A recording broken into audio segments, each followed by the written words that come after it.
आप सभी विद्यार्थियों का मेरे YouTube चैनल पर स्वागत है। उम्मीद करता हूँ कि आप सभी बढ़िया होंगे। बहुत दिन बाद जो फिजिक्स पढ़ रहे हैं, क्यों जी? हाँ, चलिए ठीक है। तो स्टार्ट करते हैं आज हम प्रोजेक्टाइल मोशन, जिसे हम प्रक्षेप्य गति कहते हैं। क्या कहते हैं? प्रक्षेप्य गति। इसे इंग्लिश में आप लोग प्रोजेक्टाइल मोशन के नाम से जानते हैं। देखिए ये होता क्या है, प्रोजेक्टाइल मोशन, यदि किसी वस्तु को जो है, कोई भी वस्तु है, उसे हम जो है वर्टिकल, ये वर्टिकल है मतलब इस प्रकार से ऊर्ध्वाधर न फेंक कर, ऊपर न फेंक कर हम क्या फेंकें? क्षैतिज फेंकें। कैसे फेंकें जी? क्षैतिज फेंकें, उसे ही हम क्या कहते हैं? प्रोजेक्टाइल मोशन कहते हैं। ठीक, मतलब किसी भी ऑब्जेक्ट को हम सीधा ना फेंकें, बल्कि उसको हम कैसे फेंकें? हॉरिजॉन्टल फेंकें। आ रहा है समझ में आप लोग को? ठीक है, इसको हम दो तरीके से समझ सकते हैं। देखिए, जैसे एक ऑब्जेक्ट है जिसको हम क्या करते हैं, ग्राउंड से जो है फेंकते हैं, तो भी इस प्रकार का शेप कर्व बनता है, पैराबोलिक बनता है कि नहीं? और यहाँ पर यदि हम किसी टावर पर चढ़ जाएं, ठीक है, और वहाँ से अगर हम, एक मिनट, हम किसी टावर पर चढ़ जाएं और वहाँ से यदि हम जो है फेंकें किसी ऑब्जेक्ट को, तो वो सीधा ना जाकर कुछ इस तरीके से जो है वर्क करती है। यस और नो?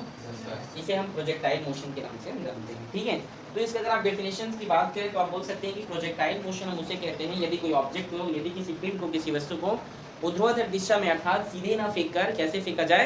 क्षैतिज फेंका जाए या किसी अन्य दिशा में फेंका जाए, उसे क्या कहा जाता है? Projectile motion. जैसे क्रिकेट का जो प्लेयर होते हैं, क्रिकेट जो गेम होता है उसमें आप जानते हैं कि जो बॉल होता है उसको किस प्रकार से जो है बॉलर फेंकता है या बैट्समैन जो है कैसे मारता है। देखो कैसे कर्व बनाते हुए जो गेंद जो है कहीं दूर जाकर गिरता है। देखिए नहीं आप लोग? तो यही सब क्या है जी? प्रक्षेप्य गति है। ठीक है, ये सब हम जो है मिसाइल में ऐसे ऐसे चीज़ों को, मिसाइल को किस रेंज में छोड़ें, उस चीज़ के लिए जो है इस प्रकार का डिग्री या मोशन के लिए जो है पढ़ते हैं। ठीक है, याद रखिएगा। ठीक है, तो चलिए प्रोजेक्टाइल मोशन को सबसे पहले हम क्षैतिज हॉरिजॉन्टल प्रोजेक्टाइल मोशन पढ़ते हैं हम। ये दो प्रकार के होते हैं। सबसे आप लोग डेफिनेशन तो समझ लिए ना? समझ लिए ना? देखिए सबसे पहला हमारे यहाँ पर क्या है? क्षैतिज। क्या है भाई? क्षैतिज प्रक्षेप्य गति। ठीक है, इसको आप इंग्लिश में कहते हैं हॉरिजॉन्टल। क्या कहते हैं? Horizontal projectile. ठीक है, ठीक है, ओके। तो यहाँ पर इसको हम फिगर ड्रॉ कर रहे हैं, देखिएगा।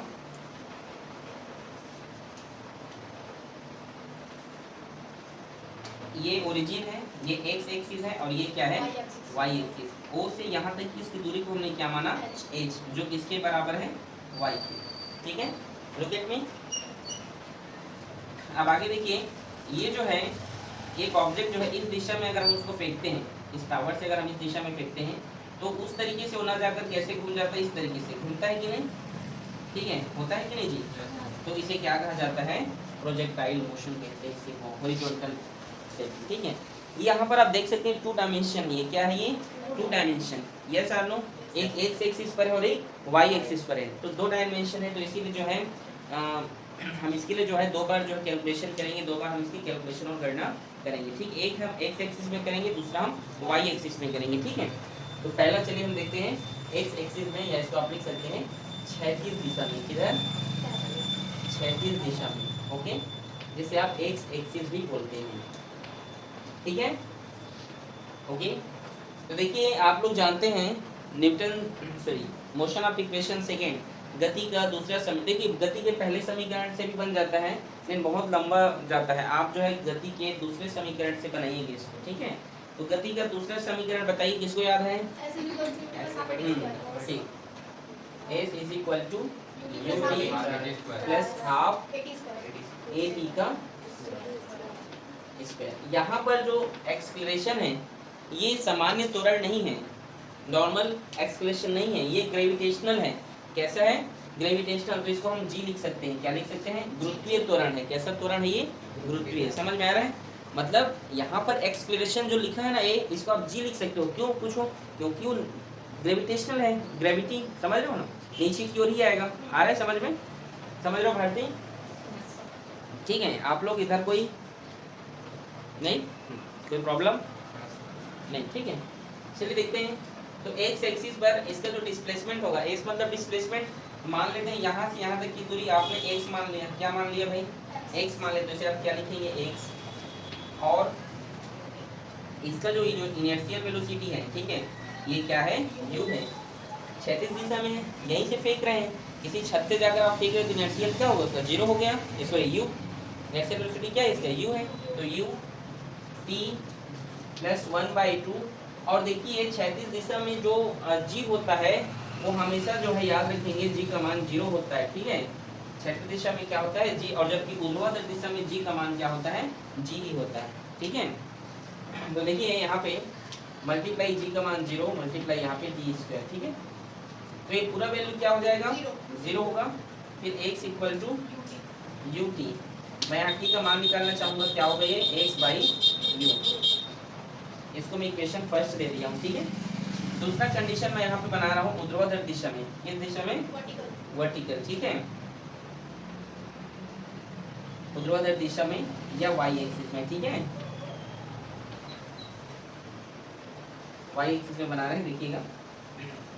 तो यही फॉर्मूला हम लगाते हैं, s equal to u t plus 1/2 g t का स्क्वायर, मैं जी टी का स्क्वायर लिख दे रहा हूँ, समझ रहे हो, यहाँ तक किसी कोई समस्या नहीं ना, ठीक है।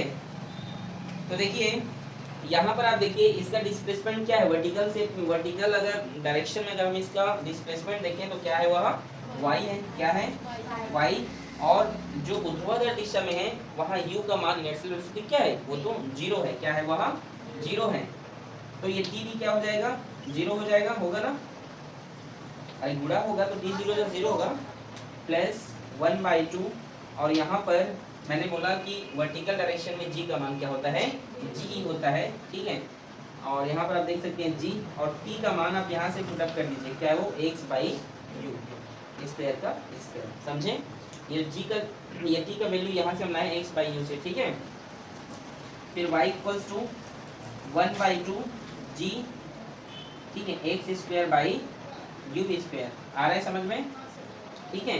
अब यहाँ पे आप देखिए y equals to b x², बता रहा हूँ ये कैसे आया, यहाँ पर b बराबर हम मान ले रहे हैं, ठीक है, 1/2 g और u स्क्वायर, ये कांस्टेंट है, क्या है ये कांस्टेंट है, इसीलिए इन सभी का वैल्यू हमने क्या मान लिया है, b मान लिया है, ठीक है। तो इससे ये सिद्ध हो जाता है कि जो जो वस्तु है, ठीक है, जो क्या है जी, वस्तु है, उसका वक्र मतलब अर्थात आप ये बोल सकते हैं कि प्रक्षेप्य का पथ कैसा होता है, परवलयकार होता है, प्रोजेक्टाइल मोशंस का जो कर्व होता है वो कैसा होता है, पैराबोलिक होता है, या पैराबोला होता है, ठीक है, आ रहा है समझ में। यही जो है परवलय का क्या है जी, समीकरण है, जहाँ पर g equals to 2u square का मान आप b ले सकते हैं, a ले सकते हैं, आप जो भी, ठीक है, आ रहे समझ में। तो आप बोल सकते हैं कि जमीन के ऊपर किसी ऊंचाई पर, जमीन से ऊपर आप छत पर चले जाइए, किसी ऊंचाई पर जो क्षैतिज दिशा में प्रक्षेपित प्रक्षेप्य का जो समीकरण होता है हमेशा क्या होता है, क्या परवलयकार होता है, क्या होता है परवलयकार, मतलब प्रक्षेप्य, हमेशा लिख ले नीचे में, प्रक्षेप्य का पथ कैसा होता है, परवलयकार होता है, इसे नोट करें। देखिए अब हम देखेंगे इसका उड्डयन का, क्या देखेंगे, टाइम ऑफ फ्लाइट भी कहते हैं इसको, ठीक है, उड्डयन काल, ठीक है, इसको इंग्लिश में टाइम ऑफ फ्लाइट भी कहा जाता है, ठीक है।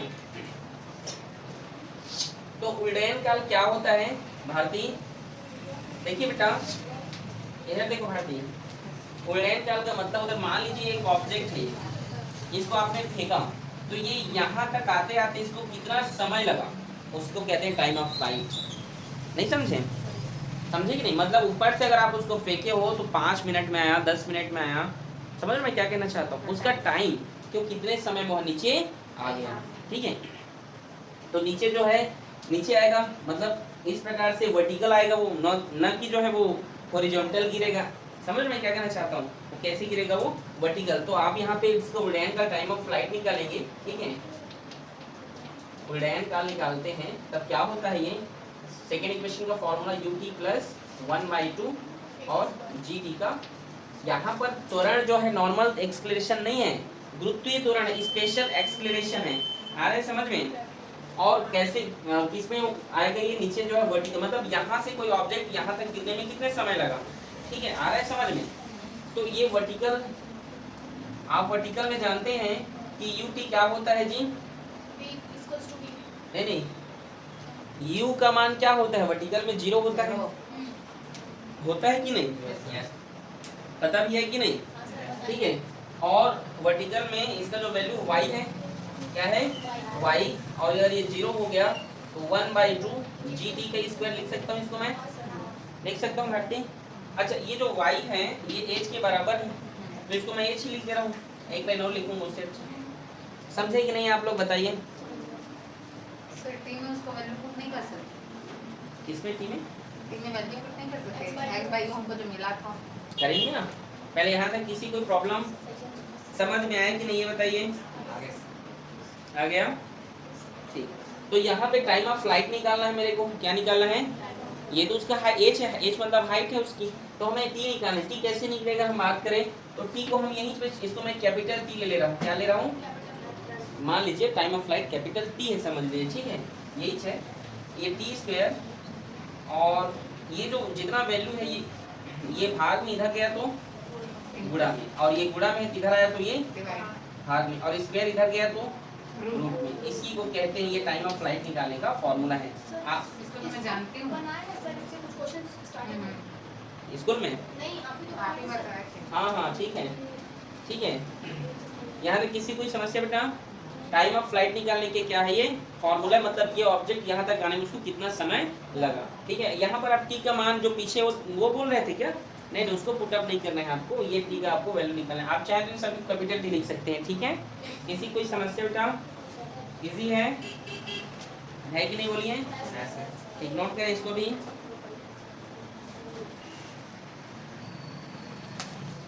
देखिए अब हम यहाँ पर निकालेंगे इसका 36 परास, क्या निकालेंगे? हॉरिजॉन्टल रेंज इंग्लिश में, ठीक है। 36 परास या हॉरिजॉन्टल रेंज, इसे हम आर से डिनोट करते हैं, r equals to u into t, ठीक है। इसका मतलब क्या होता है? देखो 36 परास का मतलब होता है यहाँ से लेकर इसकी दूरी, मतलब उसका रेंज, किसका रेंज? उस प्रोजेक्टाइल मोशन का, उस ऑब्जेक्ट का क्या जी? रेंज। क्या निकालना है हमें? रेंज। तो वो एक प्रकार की क्या है, वो दूरी है, और दूरी डिस्टेंस एक प्रकार का, और दूरी का सूत्र क्या होता है? वेलोसिटी इनटू टाइम होता है ना। Distance equal to velocity into time होता है, दूरी बराबर वेग गुणा समय, होता है कि नहीं? होता है ना भाई, ठीक है। तो वेलोसिटी क्या है यहाँ पर? u है, तो u लिख दिए। r का हम यहाँ पर क्या लिख देते हैं? r, और u और t का मान क्या है यहाँ पे? देखिए 2h/g। ये क्या है? उसका हॉरिजॉन्टल रेंज है, मतलब उसका 36 परास, ठीक है, मतलब कितनी दूरी उसका, ठीक है, उस ऑब्जेक्ट का डिस्टेंस। आ रहा है समझ में? इसको नोट करें, इसको भी। अब हम देखेंगे किसी छड़ पर प्रक्षेप्य का वेग, क्या देखेंगे? किसी छड़ पर प्रक्षेप्य का वेग, ठीक है। किसी छड़ पर प्रक्षेप्य का वेग क्या होता है, हम ये देखते हैं, ठीक है। आ रहा है समझ में? ठीक है। किसी छड़ पर प्रक्षेप का वेग, ठीक है। आप इसे इंग्लिश में लिख लीजिएगा, जो लिखते हैं वो velocity of projectile at any instant, ठीक है, ठीक है। इसको लिख लीजिए कांस्टेंट इंस्टेंट, ठीक है, इसे आप लोग लिख लीजिएगा, ठीक है। चलिए आगे बढ़ते हैं तो, ठीक है। मान लीजिए किसी छड़ पर, मान लीजिए कोई पिंड है, वो क्या हो रहा है, इस प्रकार से इस जगह पे हम उस छड़ पर किसी इंस्टेंट पर, किसी जगह पर अगर हम जो है किसी छड़ पर यदि हम उसका वेलोसिटी फाइंड करना चाहें, तो उसके लिए हम क्या करेंगे? यहाँ पर इस तरीके से एक मिनट,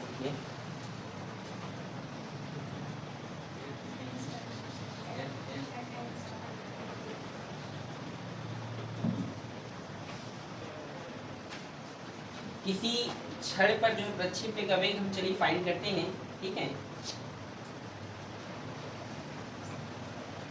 तो उसके लिए हम यहाँ पे जो है एक स्पर्श रेखा इस तरीके से हम यहाँ पे खींचते हैं, ठीक है।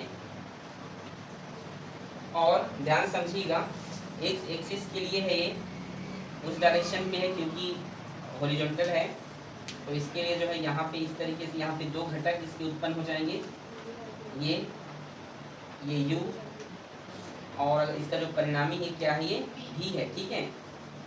यहाँ पे ये बीटा कोण बना रहे हैं, यहाँ पर मैंने क्या किया, एक रेखा ले लिया, वो क्या है वो, ठीक है, इस पॉइंट को, इस लाइन को इस लाइन से मैंने क्या कर दिया, जोड़ दिया, ठीक है। इसको आपको मान लीजिए बन गया, यहाँ पर एक त्रिभुज बन गया है ना ये, ठीक है। और अगर इसका वैल्यू देखें तो होगा v equals to u plus 80 से, तो ये होगा आपका, क्योंकि इसमें यू का वैल्यू 0 होता है, तो ये होगा आपका जी टी। समझा रहा हूँ, ध्यान से समझिएगा।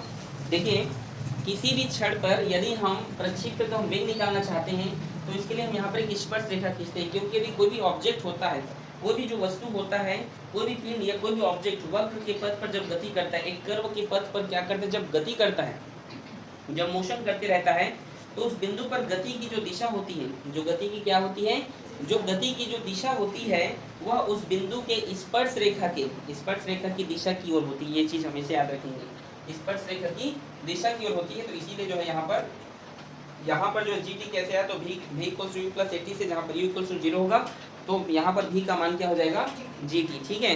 और यहाँ पर इसका जो परिणामी वेग है वो v है, और इस दिशा में क्या ये u है, और जो जी टी है, तो ये इस वाला जो पॉइंट है इसका भी वैल्यू क्या है, ये जो वर्टिकल जो है इस लाइन का भी वैल्यू क्या है, जी टी। आप जानते हैं भाई कि इसका जो वैल्यू है आपने देखा था, जी टी ही देखे थे आप लोग, ठीक है। तो चलिए यहाँ पे मैं इस ट्राइंगल पे पाइथागोरस का थ्योरम लगा दे रहा हूँ। किसका थ्योरम लगा दे रहा हूँ, पाइथागोरस का, ठीक है। तो क्या होता है वो, ये कर्ण है, ये हमारा ये कर्ण है, तो v equals to v square होगा, तो स्क्वायर को इधर पहले दे दे रहा हूँ, रूट में बदल जाएगा, वो बदल जाएगा। और लंब, तो लंब मतलब जी टी का स्क्वायर, इसका स्क्वायर, जी टी का स्क्वायर प्लस ये u का स्क्वायर। समझ में आया आप लोगों को। ये क्या है, किसी क्षण पर क्या है, किसी क्षण पर जो है प्रक्षेप्य का वेग के लिए सूत्र है, याद रखिएगा, किसी क्षण पर प्रक्षेप्य के लिए क्या ये सूत्र है। अगर मैं इसकी दिशा निकालना चाहूँ, क्या निकालना चाहूँ, दिशा, तो वो tan beta equals to tan theta का मान क्या होता है, परपेंडिकुलर अपन बेस। तो इसमें परपेंडिकुलर क्या है, ये है योल लाइन, जो किसके बराबर है, जी टी के। तो आप लिख सकते हैं जी टी बाई, और बेस क्या है, u, ठीक है। मुझे बीटा चाहिए, ये tan थीटा इधर गया तो tan इनवर्स हो जाता है, ठीक है। क्या हो जाता है वहाँ, tan इनवर्स 1/tan थीटा होगा, तो tan 1/tan को आप tan इनवर्स लिख सकते हैं, और ये होगा आपका जी टी बाई u। ये है उसका दिशा। ये आपका 36 प्रक्षेप आज कंप्लीट होता है। बाकी जो है हम आपको कल तिर्यक प्रक्षेप पढ़ाएंगे, तो नोट कीजिए इसको।